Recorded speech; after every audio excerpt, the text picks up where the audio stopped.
Hay una entrevista que le hicieron a Eduardo del Río Ríos, el famoso Ríos, que estuvo en la Feria del Libro en Guadalajara, promocionando su nuevo libro, Cuando se empezó a joder México. Y habla sobre quién piensa él que ha sido el peor presidente de México. Presentando durante la Feria Internacional del Libro en Guadalajara, Cuando se empezó a joder México, Ríos comparte una investigación sobre cuál ha sido el peor sexenio que significó un parteaguas en la historia moderna de México. Y fíjense lo que dice. Le preguntaba esto a mis amigos, de toda esta pandemia de rateros, ineptos, impúdicos, ¿cuál ha sido el peor presidente que hemos tenido en México desde 1940 para acá? La competencia estaba durísima, unos decían que Salinas de Gortari, otros decían Díaz Ordaz, otros decían Luis Echeverría, no había a quién irle. Estaba bien difícil cuál ha sido el peor. Sin embargo, cuando ya me metí un poquito de reportero arqueólogo y buscando datos de todos, concluí, seguro de mí mismo, que el peor presidente que hemos tenido y que fue cuando se jodió este país fue durante el gobierno de Miguel Alemán Valdés. Una cosa que tenemos que agradecer a Miguel Alemán es que haya puesto de ejemplo a los gobernantes que le siguieron de que realmente se pusieran las pilas y salieran ricos del gobierno. Desde que él estuvo en la Secretaría de Gobernación en el sexenio anterior de Manuel Ávila Camacho, se dedicó a comprar terrenos baldíos en Polanco, Valle de Bravo, Cuernavaca, Pedregal de San Ángel. La mitad de las playas de Acapulco llegó a estar en su poder. Y sus socios, ya que compraban los terrenitos, se dedicaban a fraccionar y después vendérselos a las grandes hoteleras. Miguel Alemán inventó, creó y puso como ejemplo que la obra pública es lo mejor para hacer negocio. Por un lado, dizque beneficiaba al país haciendo carreteras, presas, pero de lo que se trataba era de sacar lana. Hasta la fecha, eso es lo que presumen los gobernantes, que van a hacer obra pública, pero se hacen millonarios porque consiguen contratistas que les ofrecen comisión para que les encarguen la obra, carreteras, hospitales, y ahí van, mitad y mitad en las ganancias. Todo eso se lo debemos a Miguel Alemán. Pero también Miguel Alemán fue el inventor de la oposición. Él fundó el PRI con la finalidad de no perder jamás, pero necesitaba un contrapeso. Como se dice en el teatro, un patiño. El primer patiño que tuvo México en la política fue el maestro Vicente Lombardo Toledano. A él le regaló Miguel Alemán, casi en una charola de plata, un partido político que se llamó Partido Popular Socialista, que obviamente nunca ganó nada. El trabajo del partido de oposición es hacer el juego al PRI. Yo por eso no creo en Morena ni en esas cosas. Otro partido político, ¿para qué? ¿Para qué hacerle el juego al PRI con las reglas del juego que ha establecido el PRI? No vamos a ningún lado. Miguel Alemán fue el fundador de las dos instituciones más nefastas que tenemos en México. Una es Televisa y la otra es el PRI. Las dos son obra de Miguel Alemán. Uno de los pilares que sostiene la obra de Ríos, y no solo cuando se empezó a joder México, es por supuesto la educación en México. Incluso Carlos Monsiváis advertía, Ríos es más importante que la Secretaría de Educación Pública. El comentario completo de Monsiváis era en el sentido de que en México hay 3 secretarías de Estado. La primera, la Secretaría de Educación Pública. La segunda, Televisa. Y la tercera, Ríos.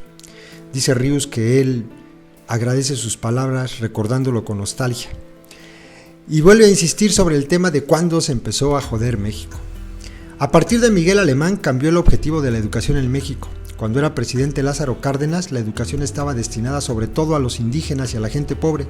Y a partir de Miguel Alemán se empezaron a cambiar esas directrices y le dieron chance al clero de que hiciera escuelas particulares hasta llegar al desastre educativo que tenemos ahora, que hay más universidades particulares y muchas de ellas patito, o sea, de las peores universidades.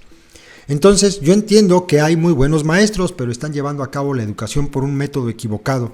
Eso es lo que hay que cambiar, el método educativo, no a los maestros. Bueno, también hay que preparar a los maestros para una nueva forma de educación. De lo que se trata, en resumen, es que en las escuelas se enseña a los niños a pensar, a razonar, que no se quede todo en que la escuela se convierta en una especie de repetidora de cosas. Al niño se le obliga a estar repite y repite, a aprenderse de memoria cosas que la mayoría de las cuales y la mayoría de las veces no le sirven para nada en la vida. La educación es lo único que nos puede salvar, pero esta pinche reforma educativa no tiene nada de educativa. La reforma educativa es para meter al orden a los maestros, pero no habla para nada de educación. No está pensando en la educación porque al gobierno no le interesa tener un pueblo educado. Al contrario, mientras más ignorante sea el pueblo, más le va a aguantar sus pendejadas. La educación es un tema que me interesa mucho. Si no hay una buena educación, el país nunca va a progresar. Y eso es lo que conviene al gobierno, que haya muy mala educación, que la gente esté sumida en la ignorancia, que no proteste con nada. Nos hemos convertido en un país de agachados, de gente que no protesta por nada, que todo acepta, que todo se lo crea Televisa. Eso es lo que le conviene al gobierno. El gobierno no es partidario de que haya una buena educación porque se le va a la gente. Y luego hace reflexiones sobre Peña Nieto. Dice Ríos, hablando del caso de Peña Nieto y relacionado con Ayotzinapa. La verdad histórica del gobierno de Enrique Peña Nieto en torno a la desaparición de los 43 estudiantes de Ayotzinapa el 26 de septiembre de 2014, advirtiendo alcances internacionales relacionados con el narcotráfico de Guerrero hacia Estados Unidos, dejó completamente mal parado a este gobierno. De repente los Estados Unidos, la CIA especialmente, descubrió que la amapola que se producía en Guerrero era mejor que la que se producía en Afganistán. Entonces todos los sembradíos de amapola que hay actualmente en Guerrero están controlados por la CIA. La muerte de los 43 muchachos de Ayotzinapa se debe a que descubrieron sin darse cuenta que uno de los camiones que ellos habían secuestrado para ir a México a celebrar el 2 de octubre estaba lleno con un cargamento de goma destinada a Estados Unidos. Y llevan años haciendo eso. Y uno dice, ¿por qué tienen que matar a 43 muchachos inocentes? Porque descubrieron esa barbaridad. Todavía el gobierno no se atreve a decir la realidad. El gobierno está mintiendo.